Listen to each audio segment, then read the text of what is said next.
नमस्कार सर। नमस्कार जी। HBN news channel में आपका स्वागत है। Thank you. जीत की बहुत बहुत शुभकामनाएं HBN न्यूज़ की तरफ से। धन्यवाद। तो सबसे पहले मैं आपका परिचय जानना चाहूँगा, क्या नाम है आपका? नरेंद्र सिंह चौहान, जी। वाल्मीकि हूँ। जी। तो सबसे पहला सवाल मेरा आपसे ये है कि यहाँ की जनता ने आपको प्रधान पद के लिए चुना है, तो सबसे पहले प्रायोरिटी में क्या काम जनता के लिए आप करेंगे? मेरे पास में एक्चुअली 3 मुद्दे हैं जो मेरे लिए बहुत वेरी मस्ट हैं। जी। पहला मेरा है यहाँ पर अपने गांव के लिए जॉब सर्कल पे काम करना। जी। मतलब जो इनको जॉब के लिए कुछ नया एक जैसे फैक्ट्री, जी। उसके लिए अपने आप से मैं काम करना चाह रहा हूँ। जी। और दूसरा है मेरा हेल्थ, जी। जो बहुत ज़रूरी है मेरे लिए। और तीसरा है मेरा एजुकेशन। जी। काम तो मुझे तीनों ही साथ में करने, जी। क्योंकि मेरे लिए 1 एंड 2, 3 कोई नहीं है। जी। जी। क्योंकि जिन चीज़ों की सबसे ज़्यादा नीड है हमारे को, वो ये 3 चीज़ें हैं बहरामपुर के अंदर, जी। जो पिछले 45 सालों से आज तक नहीं की गई हैं और ना ही किसी भी प्रधान ने इन पे ध्यान दिया है। जी। तो सबसे पहले मेरे को जो ध्यान देना है वो इन्हीं चीज़ों पे ध्यान देना है, क्योंकि मैंने पहले से जो मैं 1 साल से दिल्ली से आया हूँ यहाँ पे। पिछले जो लॉकडाउन हुआ था मई में, उस पीरियड में मैं यहाँ बहरामपुर में आया हूँ दिल्ली से। तो मैंने इन्हीं चीज़ों पे काम करना शुरू किया था। जैसे कि मैंने रोडें बनवाई हैं अपने गांव के अंदर जी। विदाउट प्रधानी, मतलब कोई सपोर्ट नहीं था मेरे पास। उस पीरियड में मैंने रोड बनवाई है अपने गांव की, जी। जो रोड गोरखी से लेके साजाबाद के लिए जाती है, स्कूल के सामने से, प्राइमरी स्कूल के सामने से, वो मैंने बनाई हुई है। जी। एक हमारे प्रजापतियों में उसको भी ऑर्डर पास करा के वो मैंने कराया था। दूसरा, नई बिल्डिंग स्कूल की, हमारे प्राइमरी स्कूल की जो न्यू बिल्डिंग है, वो मैंने पास कराई है जी। जी। जी।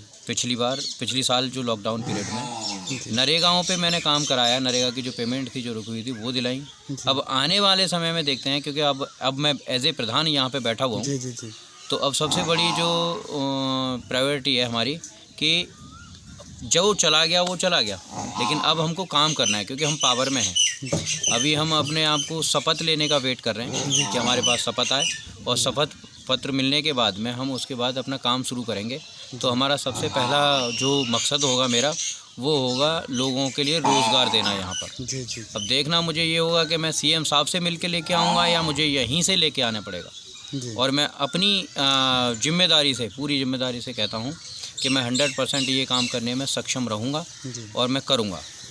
तो सर, दूसरा सवाल आपसे, महिला सुरक्षा और शिक्षा के बारे में आपका क्या विचार है? 100% है। मैंने बोला हुआ है आपको, शिक्षा का और महिला सुरक्षा मेरे प्रपोजल में पहले से पड़ी हुई है। जी। जो मेरा जो पोस्टर है, जो मैंने बैनर अपना बनवाया था, उसमें यही सारी चीज़ें थी। आप देख सकते हैं वहाँ पे लगा हुआ है मेरा पोस्टर, अभी भी प्रेजेंटेशन है। तो उसमें महिला सुरक्षा है मेरे पास में सबसे पहले, मतलब जो मेरे मुद्दे में है। और दूसरी चीज़ें ये हैं कि मैंने गवर्नमेंट से करना है, जैसे गरीब लोगों की, आज तक हमारे गरीबों की बेटियों की शादियां होती आई हैं, आज तक किसी ने उनके बारे में नहीं सोचा गया है। जी। जी। तो हमने अपने तरफ से रखा है, भाई प्रधान क्या करते हैं।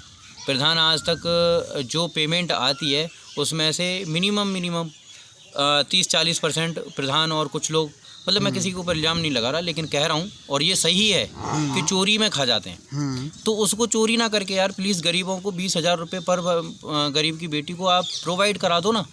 सही बात। भाई चोरी में तो कर दो, आप अपनी जेब में रख लेते हो। जी। जी। वो जेब में ना रखे, आप 20,000 रुपये एक गरीब की बेटी को अगर आप मान लो दावत के लिए, खाने के लिए, या फिर उनके कन्यादान के लिए, या फिर दहेज के लिए प्रोवाइड करा दे, तो फ़र्क क्या पड़ता है। जी। तो मेरा ये प्रपोज़ल है कि भाई इस तरीके से हम महिलाओं की सुरक्षा भी कर पाएंगे। और आने वाले समय में जैसे कि मुझे यहाँ पे लाइटिंग करनी है बढ़िया, क्योंकि मेरे गांव में आप दूर तक देख लीजिए, कहीं कहीं एक आध लाइट मिलेगी, और वो भी मिलेगी तो उस दबंगे के घर पे जो आज से पहले प्रधानी का 15% का पैसा खाता गया। अदरवाइज़ उस जगह पे नहीं मिलेगी आपको। जैसे ये एक नेत्रपाल चाचा बैठे हुए हैं, हमारे प्रजापतियों में से हैं, और काफ़ी गरीब श्रेणी से आते हैं। पूछ लो इनके ख़ानदान में आज तक किसी को मकान मिला क्या सरकारी, या फिर इनके घर पे लाइट है क्या, या फिर इनको पेंशन मिली क्या। हालात देखिए इनकी। मतलब मैं ये कहूँगा आपको कि कल मरेंगे। शर्म नहीं आती लेकिन प्रधानों को 45 सालों से, 50 सालों से यही चीज़ चली आ रही है। जो मेरा यही मकसद है, और मैं इसीलिए दिल्ली से आया हूँ। अदरवाइज़ मेरे पास घर, जॉब और सब कुछ हूँ मैं, मेरे को कोई ज़रूरत नहीं थी। चलिए ठीक है सर, मैं इच्छा यहाँ के लोगों की इच्छा ये है और उनकी इच्छाओं पे आप खरे भी उतरे, मैं ये ऐसी आशा करता हूँ आपसे। 100% उतरूँगा, वादा है मेरा।